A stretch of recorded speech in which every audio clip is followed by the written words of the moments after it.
Viral ngayon sa Facebook ang mga sigang traffic enforcer ng Parañaque.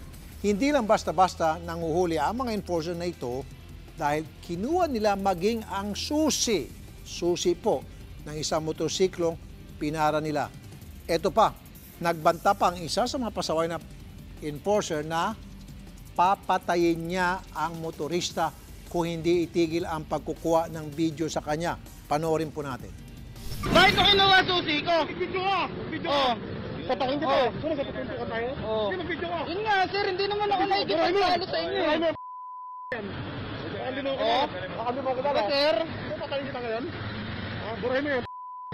Sir, ay na yung susi ko sir. Sino bibigay dito?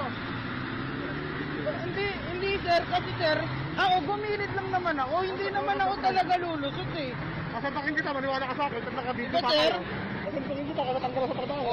Ako sir, ako sir, hindi ako lumalaban naman ako ng parehas eh. Ano gusto mo? Nasa linyang telepono si Federico Barandino, hepe ng Parañaque Traffic and Parking Management Office, ang hepe ng dalawang traffic enforcer na nakita sa video. Magandang tanghali po, hepe. Sir. Magandang tanghali, Kuya Rapi. Sir, ano bang nangyari sa video ito? Pakikwento nga, sir. Nakita po natin na biglang nag-viral na yan. So, from then nakita ko yung video, hindi ko nagustuhan po yung actuation ng enforcer. Opo. So, masabi ko na that is conduct unbecoming to one public servant. Okay. So, hindi po talaga, wala akong nakita na rason o may rason siya.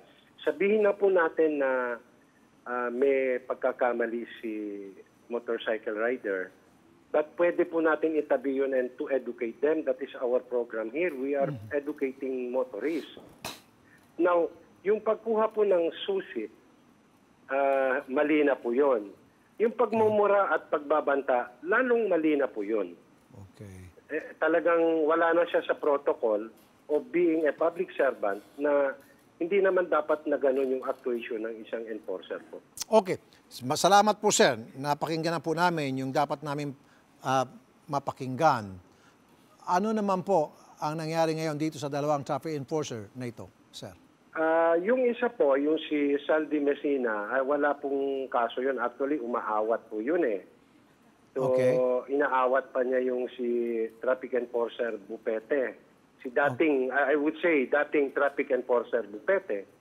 Dahil ang action taken naman po na ginawa namin, inantay ko yung kahapon.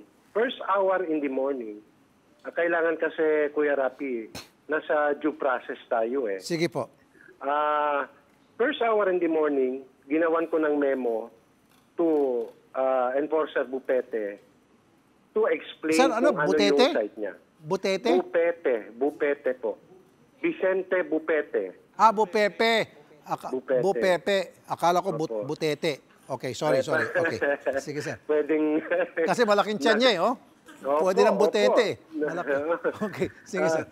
So, ginawa po natin, Kuya Rapi, is a memorandum addressed to Traffic Enforcer Bupete, giving him the chance to explain to what had transpired dun sa pangyayari. Ano po explanation niya, sir? Po? Anong explanation niya, sir? Hindi ginawa ng explanation letter. Therefore, ang susunod po na nilabas ko is a recommendation for preventive suspension for further investigation. Kasi kahapon po, nandun na yung rider at nagbigay na po siya ng free will na sinulat niya yung reklamo niya at sabi namin, huwag mong tipirin. Kung ano yung gusto mong sabihin, sabihin mo. okay. Sorry, sir. Baka po tayo ng oras, sir. Sir, sorry ha. In short, ito pa bang taong ito suspended na?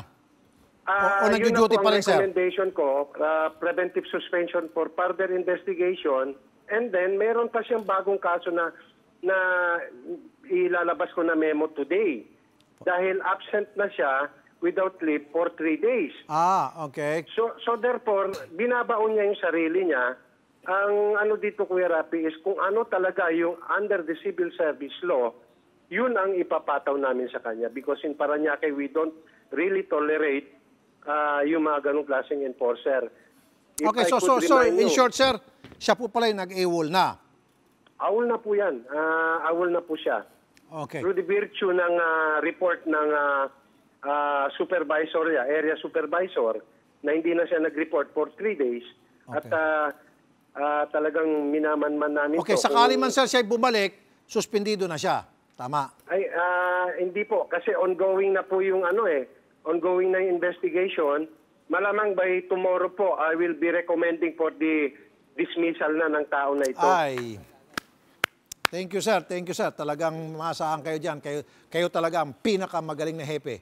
Kung ganun. If you remember, Kuya Rapi, meron tayong case 2013, yung nambugbog ng traffic enforcer, nambugbog ng taxi driver. Aha.